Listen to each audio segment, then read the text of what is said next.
So if you've been following my channel for a while now, you'll know that I tried something like this a few months ago, and I was sad because I was not able to bring in all the Civ 5 nations into EU4 because of a custom nations limit. Well, that limit has been brought up. I can now include all the countries from Civ 5, so let's see which one dominates EU4.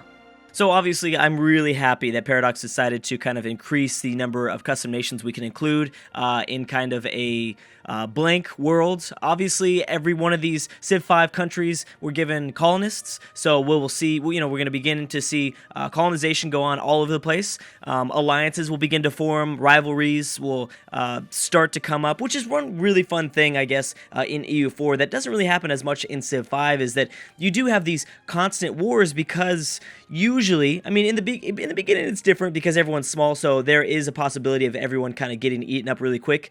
In the beginning, not everybody, but a few countries. But towards the end of the game, you're going to see these like 4th, 5th, 6th wars kind of breaking out between rivals, which is really fun. And, obviously you're only going to be able to grab a few provinces at a time because of the kind of war mechanic and stuff like that if you're familiar with EU4.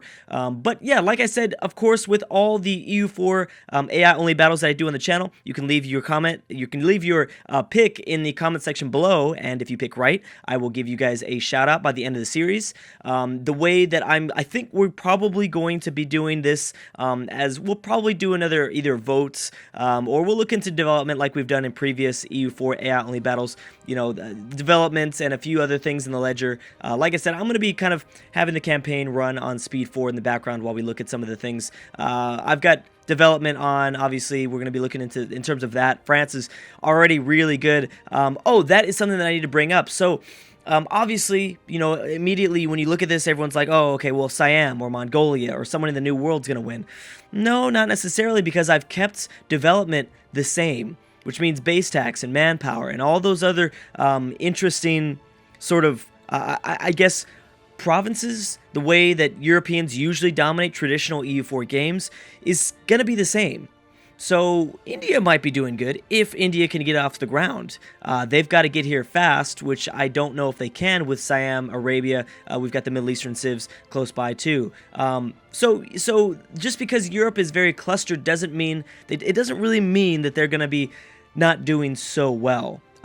In the previous AI-only campaign, the Europeans dominated like the first half of the series. Then, after a while, because I wasn't able to include all of the sort of Eastern Asian nations back then, Persia started dominating because they just, overall got a huge chunk of land. One thing to keep in mind, though, is in the previous Civ 5 EU4 battle, I believe we did it with base tax, and it was with that old EU4 mechanic, whereas now we're using development. So we'll see. Obviously, nations out here could kind of increase their size. They could kind of improve their provinces at the cost of administrative, diplomatic, and military points. So we'll see how that goes. There are a few nations that could do well. China and India might have a very good game, depending on where they colonize. And of course, keep in mind that they have terra incognita right now. They can't see behind the fog of war. So I don't even know if India can see the Europeans. Who knows what they can and can't see. So we're going to have to keep that in mind. In terms of my pick, like I said, because I always kind of try to include my own pick for these battles. I like, well, I mean, we have Polynesia out here. Polynesia, let's not forget about them. I want to, kind of make sure that I show these guys. I wasn't able to put them on Hawaii because Hawaii didn't allow me to give them, it was weird. I can only give them a certain amount of provinces, close, I guess a certain amount of islands, I should say, close enough to their capital island. So I had to kind of choose a place just east of Australia. So we'll see how they do. They're going to have some difficulties in the beginning because I didn't want to give them a landing in the northern island in New Zealand. So they will take a while, but that's okay because I think they're the most isolated out of all of them. We'll see. But Polynesia might have a good game, but they won't be doing any colonization early on. It might take them. It will take them some time to get their feet off the ground and continue to start colonizing like the rest of the civs, which is only fair since they have access to the entire Australian mainland and New Zealand, Papua New Guinea, stuff like that. The New World could be successful. Obviously, we have America here. There will be some definite wars early on between some of these nations that kind of are close to each other. You know, only a province or two is not going to slow them down from going to war. We will see early wars, and actually from the beginning part of this campaign, that is when we're going to see nations kind of fall, I guess. You know, there's a certain point in an EU4 game, well, in this type of game where it's like, you know, the whole world is open. There's a certain point where nations just won't die anymore because, you know, everyone's just too big. But we will see, look at this. Look at this, Byzantium is now attacking the Ottomans. We have our first war. Actually, there's probably been a few wars that have been going on, but I've just let it go on underneath the surface. So we do have an Austrian-Venetian war. Austrians, the conquest of Gors, I promise. I apologize if I'm pronouncing that wrong. And then we have Byzantium going after the Ottomans. Yeah, the Byzantium's already at 58 war score. One thing I wanted to mention before we jump too far into this campaign is I promise you guys the world will be completely colonized. I promise you. And because of the new Wasteland naming mechanic, we will see everything, I believe everything colored by the end of this campaign. Because you know how like now in EU4, if you control a certain amount of provinces around Wasteland, they'll name that and they'll give it to your color. It just looks more, it looks really cool. So there was no need to include a no Wasteland mod or anything like that, because it's still, at the end of the day, we'll see the entire map filled with all of these colors, and it's going to be massive by 1821, which will be our stop date for the series. I think I'll start to go into Speed 5 when we get into the second video of this campaign, but we'll see. But yeah, I do plan on going to 1821, and then we'll choose a winner, looking at development and manpower and things like that, things that we've looked at into the past. All right, so we've already got some interesting colonization going on. We have France entering the British Isles. I can't see Napoleon holding on to that territory for so long. I know that the Celts are probably not very happy. We've got England going to continental Europe. We've got the Netherlands reaching modern-day Norway. Oh, also England's grabbed an island. How is Denmark doing? Denmark is doing okay. We're going to have to keep an eye on personal unions. Those mechanics, just like in traditional EU4, are all still viable within the series. So that could make a huge difference if we do see some sort of massive personal union. That will be interesting. Obviously, those nations are going to have to hold on to those personal unions if they ever want to integrate them within their empire. But for the most part, because I don't know if I mentioned this, but because I've kept the development the same as traditional EU4 games, we will see the Europeans colonize a lot faster earlier on, which is really necessary in the beginning part, as well as manpower is about the same. I mean, there's a lot of manpower going on in Europe and Asia, but not so much everywhere else. And it is important. The reason why this is important is so that we don't have a nation that is kind of isolated like Mongolia dominate too fast. We've got to give time for the Europeans to grab this land and then, you know, colonize like in the real world. So I do think that, you know, don't get me wrong, the border gore will be ugly. There will be some pretty ugly border gore. Oh, it looks like Byzantium, they're not dominating their war as much as they probably would like. They ran out of troops, or maybe maybe the Ottomans came out of nowhere. Well, there's a 16 stack. I don't know why they can't handle the 14.5 stack. Well, I mean, obviously, I'm sure these units consolidate. It's strange that the Ottomans are going up north. Oh, they must be allied to the Huns? No. I guess they're just going to Hunnic lands because they want to visit or something. I don't know. Who knows? I'm not going to judge you. It's fine. Well, yeah, there's a few alliances going on. Looks like Rome and Austria might be working together to take down Venice. Obviously, Rome is not involved in the Venetian War that the Austrians are facing, but there might be a certain point when that happens. Rivalries will be very interesting as well, as we'll look into that. Everything else is, you know, the exact same. So we're going to see kind of religion is even the same too. Which Persia is Shia, so that'll be interesting to kind of keep in mind. Culture, I didn't jump into culture that much.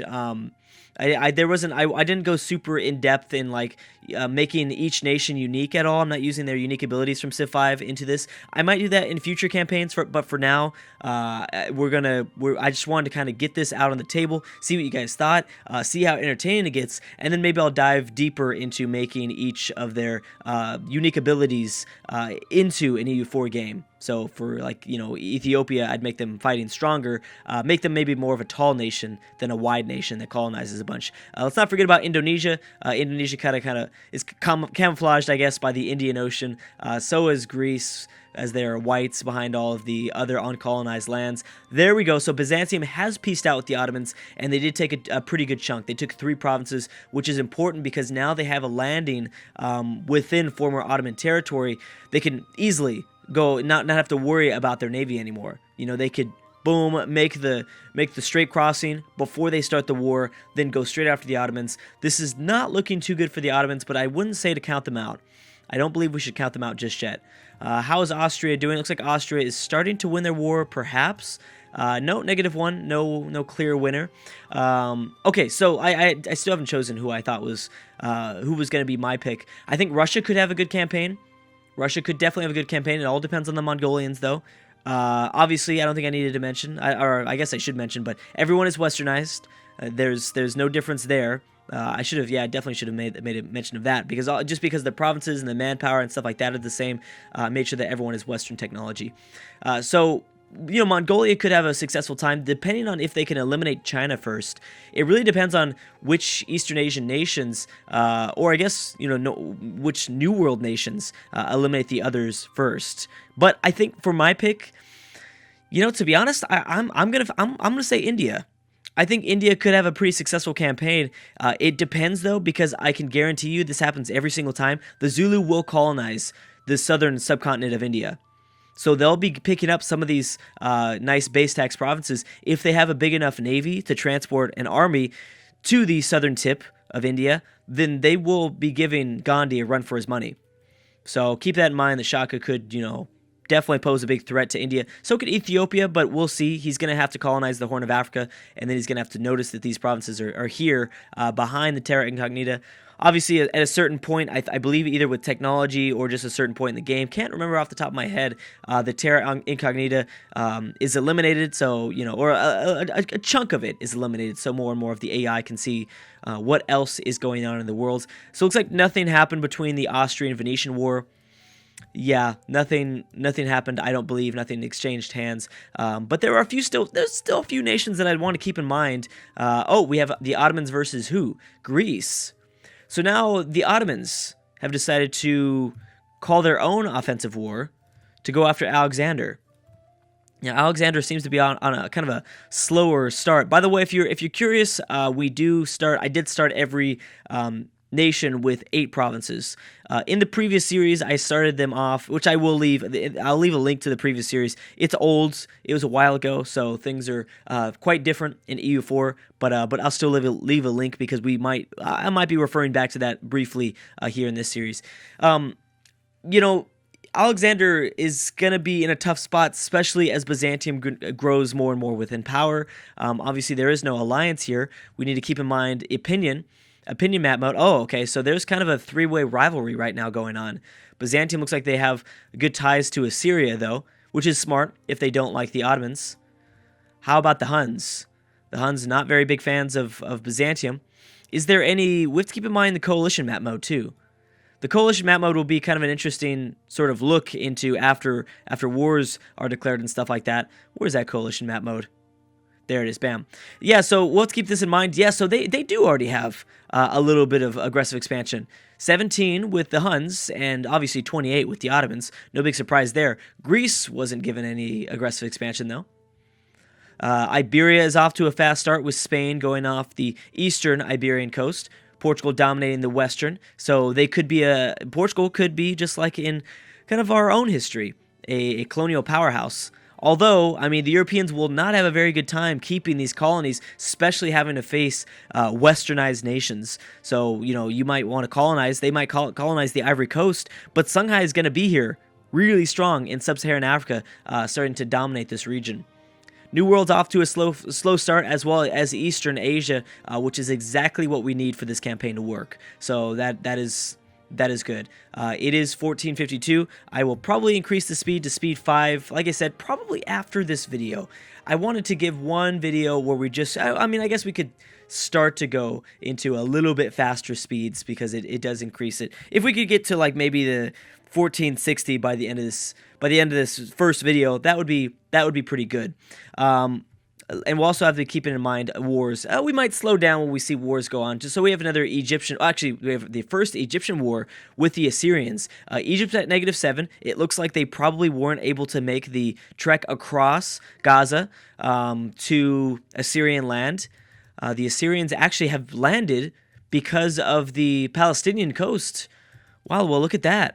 I will kind of slow it down for Speed 4 to kind of keep in mind this war. So I'm not sure if the Egyptians lost the first battle or what, but there is a pretty similar sort of stack going on with both of these troops. We already have the Assyrians sieging out Cairo, which isn't good.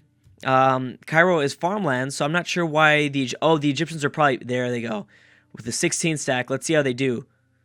Did they take it? Nope, they didn't take a crossing penalty or anything like that. Who has the more dominant general? Technically, Assyria has a slightly more dominant general with more shock, but this is before artillery, so... it's shock. Actually, fire is more effective with artillery. I don't know why. But anyways, yeah, and now the Egyptians are going to go after the Assyrians. Now they have the upper hand in this war. That is how a lot of these initial first wars are going to go down. Look, bam. The Assyrians were just stack wiped, and the Egyptians now can move freely through Assyrian lands. Keep in mind, the fort system though will kind of come into play. I don't believe the Egyptians can go any further up north, but then again, the movement and fort system is very, to say the least, interesting. I'm just going to say interesting. A lot of EU4 players definitely have their own opinion about, why you can and can't move with the fort system currently in EU4. That's all I'm going to say about it. There's no kind of... It doesn't seem like there's any sort of logic behind when you can and cannot move because of a fort, but we'll see. So it looks like the Assyrians really brought back an army quite fast. The thing is, though, I mean, I can almost guarantee you that their economy is now suffering, or their manpower reserves are suffering. They definitely will have to pay for bringing back an army that fast. So we'll have to keep that in mind when nations do that. The Ottoman-Greek war is not going well, and that is because the Ottomans simply, I don't think, can land in Greek territory.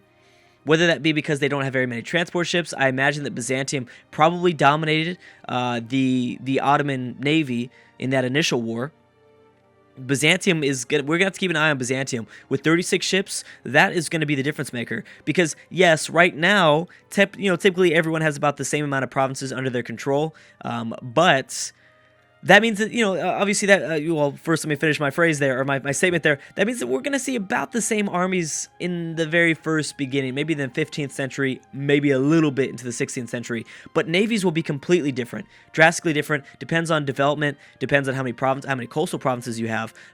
So we could see an advantage for some of those naval-based civs, but we'll see. So Byzantium might have a very early advantage going into this campaign because it looks like they have quite a bit of ships. And of course, we're going to regularly check in on, army sizes and navy sizes as we go further into the series. I don't believe we're going to get to our 1460 end date for this, for just this particular video, but that is okay. But like I said, you guys can leave me a pick in the comment section below. I will choose your name. I'll say your name, or we might do a little slideshow at the end for all the commenters that picked right. But anyways, guys, thank you so much for watching.